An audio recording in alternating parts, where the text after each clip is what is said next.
So I really need to work on getting better quality sleep. That's just something I've been kind of struggling with lately.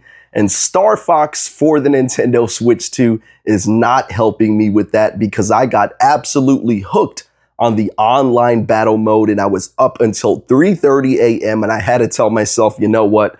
I got to get some rest and turn this game off. But I do have to admit that it's pretty addictive and it really surprised me. So I am going to start this video out by talking about Star Fox for the Nintendo Switch 2, but I also will be talking about some other Switch 1 and 2 games that I've been playing lately as well after that. But I think by now everyone knows that this game is pretty much a faithful remake of the N64 classic. So I want to start by talking about the online battle mode in this game because that is an all new feature. And it is a lot of fun. Basically, you pair up in teams of 4 and it'll either put you on Team Star Fox or Team Star Wolf, and you can pick any of those members. It really doesn't matter who you pick because you're just going to be flying around in an aircraft spaceship anyway. You really don't get to see them.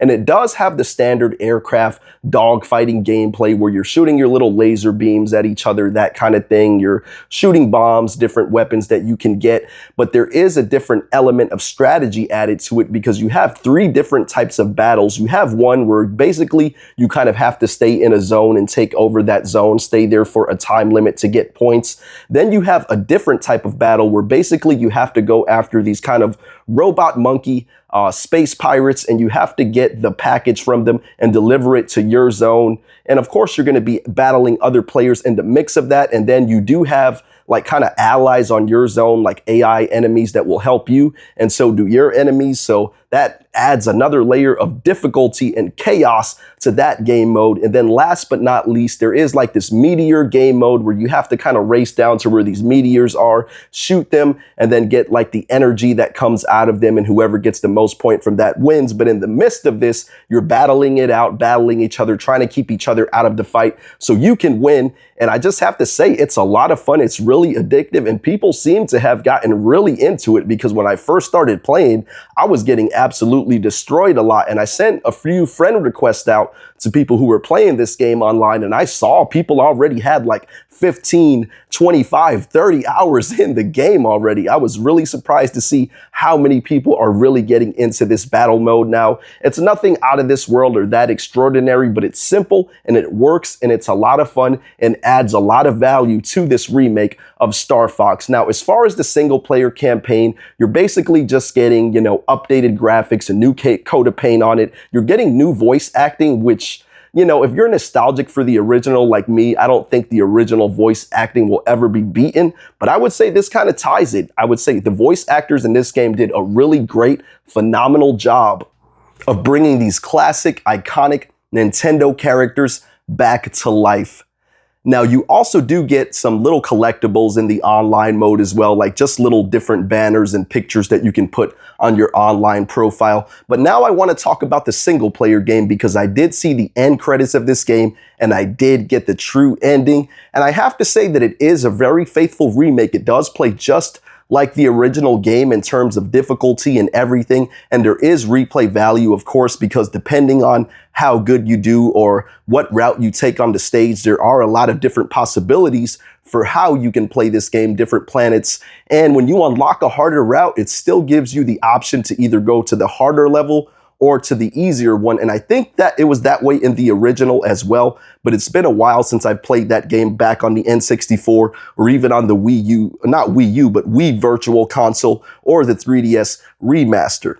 One thing that the single player campaign does add is a lot of cinematic cutscenes. And I would say the cinematic cutscenes and the new graphics really do bring this game to life and make it a true love letter for fans of the series like me. And it also makes it a great entry point for new players alike. So I just really don't understand why people are dunking on this remake and saying it's just a 2-hour game. It's not worth it, because if you're for game preservation, I would say this is game preservation at its finest. This is a way that veteran players like me can experience this game again, and it can also get new fans into the series much easier because let's be honest, this is definitely more visually pleasing and has a lot more to offer than somebody going back to play this game on the Nintendo 64 or even the Nintendo 3DS, which is a dead platform now. A little extra content that you get from the single player is that there is a challenge mode as well. I don't remember that being in the original at all. And you also do get like these little hologram collectibles, like you can get holograms for the whole Star Fox crew,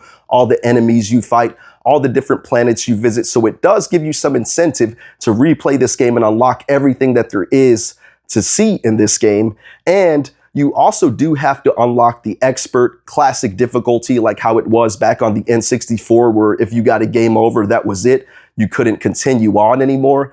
You have to beat the game a few times, I believe, to unlock that mode. Overall, I would say that Star Fox was a great game, at least what I thought, just by playing the single player campaign. But with the online mode, that just really pushed it over the top to me and actually made this a surprising Nintendo Switch 2 release that I got to play. And I'm really glad that I picked this up and I got it for $10 off, which I think is the sweet spot. Paying $50 for this, really good price. $60, not too bad if you're going to get into the online. But if you only plan to play the single player content, I would say $50 is a fair price for this game. Now, I did say that game was a surprise, just like another game that I did talk about on the channel, but I want to talk about Yoshi and the Mysterious Book again, because I did get to see the end credits and I did make it all the way to the post-game content. Now, I didn't fully complete everything, but I did get 20 hours in this game, and I feel like I got a lot of value out of it. It was just really fun. Just thinking outside the box, just trying to solve the environmental kind of puzzles with the different creatures, getting to experience the fun platforming mechanics. And it does get harder toward the end. I would say most of my playthrough with this game was just really chill, just really enjoying it. But toward the later stages, I actually did get frustrated a couple of times where I was like, what the heck is going on? Like, I thought I did everything I could do in this level and I still haven't got to the objective. But Yoshi and the Mysterious Book, a really surprising Switch 2 game for me. I still stand by that. And I don't really, rate games based on numbers. It's kind of hard to do so. But with the innovative gameplay, like just making a 2D platformer into this sandbox where instead of going to just point A to point B, you're just exploring throughout the level, taking your time, just kind of solving puzzles. I had never played a game like that, so that just really puts this game above a lot of other games for me, just really makes it unique, innovative, and I would really recommend this game to anyone who likes platformers, but also likes puzzle solving as well. And it's not puzzle solving like it's super difficult, like a lot of other games. It's something that you will be able to get as long as you take your time to explore. It really does reward your exploration. And the full game isn't out yet, but I did download the demo of Rhythm Heaven Groove, as you can see here. And I was playing that last night, and the previews kind of critic scores have come out for this game, and it's sitting at an 82, and it's getting a true physical for the Nintendo Switch 1 for just $40. So that is a really good price. If you're a fan of Rhythm Heaven, definitely go out, support the franchise. So hopefully Nintendo can keep giving you all new games. But as far as my experience with the game, unfortunately, it wasn't for me. This was a game that I was planning on picking up, but I just couldn't really get into it. It is very simple. I thought it would be more like kind of like WarioWare, but just like a rhythm game. And maybe it is similar to that, but maybe I just have no rhythm because I was kind of struggling with the gameplay and just could not get with it with what was in that demo, at least. I don't know if I would like the full game, but I'm not going to go and spend $40 on a game that I didn't enjoy the demo for. But I hope Rhythm Groove fans out there have a blast with this game. If you're a Rhythm Heaven Groove fan, definitely let me know if you're planning to pick up this game for the Nintendo Switch. And I do like to show that I actually do play these games. As you can see, I got 10 hours in on Star Fox right now. And if that online keeps calling me, I will probably be putting in at least a good amount of more hours into it. And I probably will replay the single player campaign at some point as well. But I really would appreciate your support. If you enjoy this content, please hit the like button. Please hit the hype button on this video. Subscribe to the channel if you're not already. And I'll be back to talk about more Switch and Switch 2 games that I'll be playing. But until next time, I'll look forward to catching you all on the next video.